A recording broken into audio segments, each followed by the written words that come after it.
Hello and welcome to this episode of Direct and Unfiltered with the Bearded Mystic, and I'm your host Rahul N. Singh. Today we have another question that has come in, and if you do want to submit a question to me, there is a link in the video description and show notes below where you can fill out a short survey and through there ask me a question.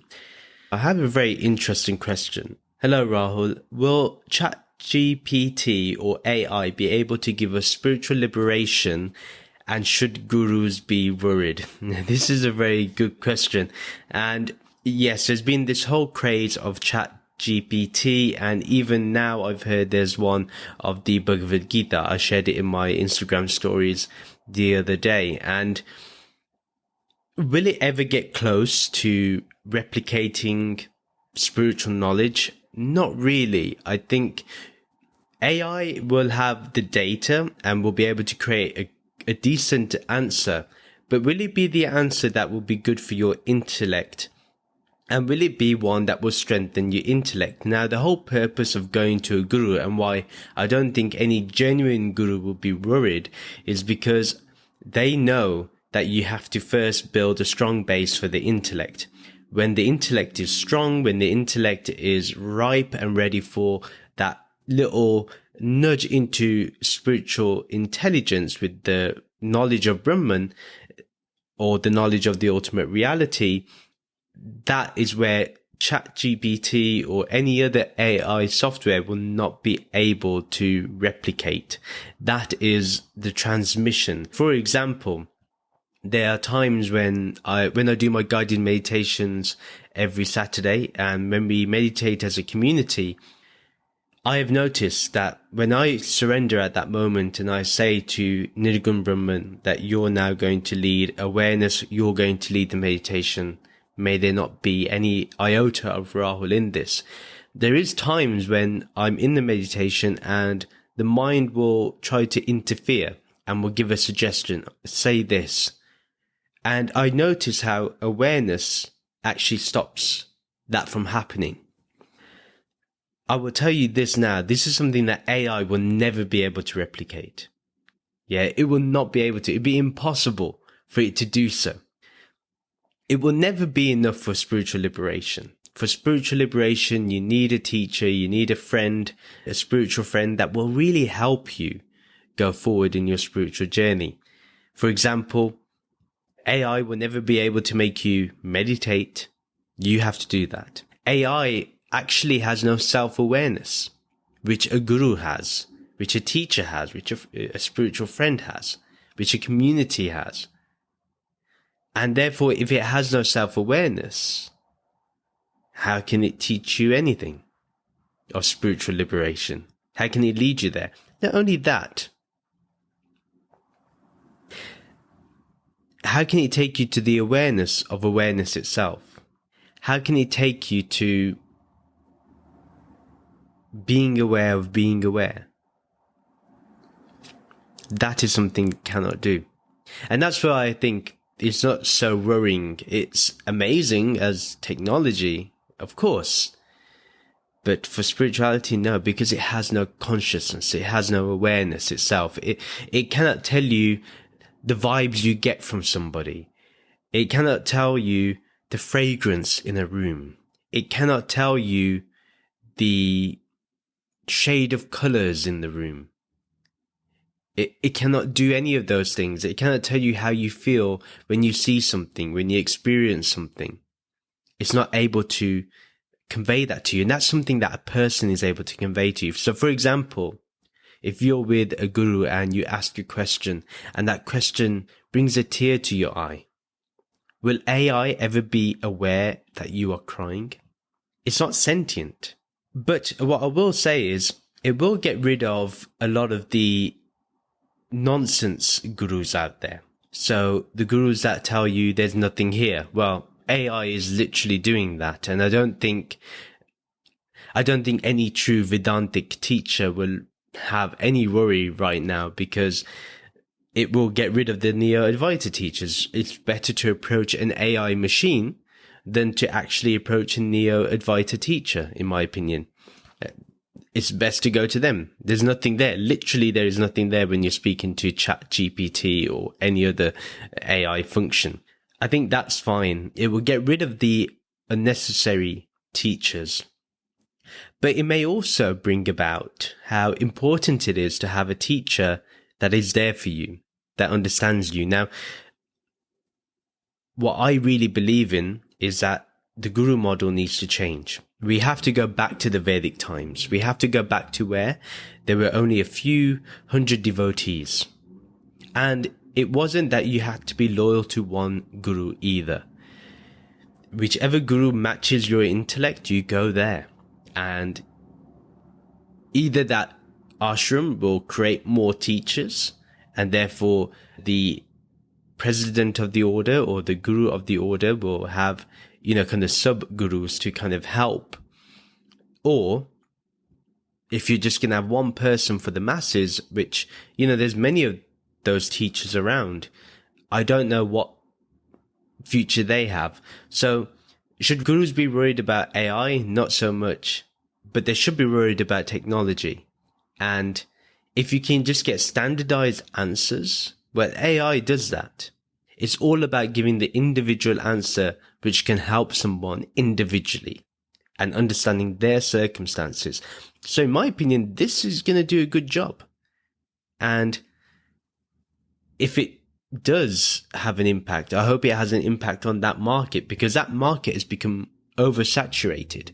Everywhere you go, there is a guru now popping up on YouTube who just speaks anything, and you kind of embrace it. And I think that's going to end. So I think it's a good thing. In the broader vision, a guru doesn't have to be worried about ChatGPT or AI, because if you are giving something of a transmission, if you're giving personal advice, if you're there with someone personally, intimately, and you're guiding them, you're telling them what mantras to do, you're telling them what meditation to do, you're guiding them in a meditation, you're giving them the knowledge of Brahman with your own intellect and your own understanding, your own interpretation, and then you're guiding them to grow their intellect and their intelligence and their insights into Brahman, into the ultimate reality. I don't think a guru that does that has any worries. AI will be able to download all the scriptures. It's done one for the Bhagavad Gita. It may do it for the Upanishads. But what a guru does, which this AI will not do, is understand the culture of the time. Human issues are only going to be solved by human beings. Yeah, AI will get close, but for that finishing touch, you need a human being. And I think even for spiritual liberation, if you think you're a human being getting liberated, well, then, yeah, I don't know if AI will help you to understand the reality behind what liberation really is. For that, you need a teacher, and a teacher to guide you to the experience so that you actually feel that freedom for the first time. And it's not just about feeling the freedom for the first time and going off on and then just hopping onto life again. It's actually about stabilizing yourself in that freedom and then living life accordingly. That's something a guru does. So my hope is that these AI software will bring out more honest gurus that will actually help people, and will have smaller communities. I do believe that now the time of the mass guru, the guru of the masses, is over. The internet probably helped a lot of people with YouTube and social media, but I don't see them lasting a lot when, for example, you could make an AI out of Sadhguru, and it's easy to do. I mean, I think it would be easier to do for him. Could you do a ChatGPT or an AI of Osho? It would have been more difficult, because Osho was very much, he would give you an answer according to the moment. And the same with people like Acharya Prashant or Swami Silvapriyananda or Rupert Spira. They give something which is of the moment. And their answers are always, they have a subtle change in their answers. Although the base may be the same, but there's a subtle change. And that subtle change is what AI will never be able to pick up, because that requires the human touch. It's something I welcome, something I actually embrace. I think it's a good thing, but it can never replicate a human being, because a human being has awareness. That self-awareness will never be able to be replicated. How we have this self-awareness is beyond our understanding, but the fact is we have it. We are aware of the voice that you're listening to, or the TV screen that you're watching, or the device screen that you're watching. You are aware of awareness itself, of being aware. Can AI ever do that? AI is only literally telling you what data it has. Even if it ends up saying that it is aware of being aware, would it be able to actually understand what that feels like on a human body-mind level? Because remember that this understanding, it is integrated into the whole being, into the body and mind and the heart. So yeah, these AIs will never be able to replicate, say, a Nisargadatta Maharaj or a Ramana Maharishi or a Swami Vivekananda. It can download all the books, read the books, and give an answer as if Swami Vivekananda would have given. But that's something you cannot guarantee. You can, even the same thing with the Bhagavad Gita. It was right for the time of Arjun, but to understand it today, you need someone who understands the culture of today. So there is something that is of eternity which AI will never be able to touch. And that eternity is self-awareness, this awareness of formlessness. And in a way, it's so close, yet it's so far too. So I hope that answers the question. It's a rather broad one that I wanted to answer. But yeah, I hope it does make the Neo-Advaitin teachers scared, the pseudo-non-dual teachers scared, because basically their job is now redundant. Because I think AI can easily say, there's nothing here, there's nobody here, there's nothing you're experiencing, because that's literally what the AI is experiencing. So, and it'd be true to what they're saying. While for true non-dual teachers, integrated spiritual teachers, I think for them, there is no worry.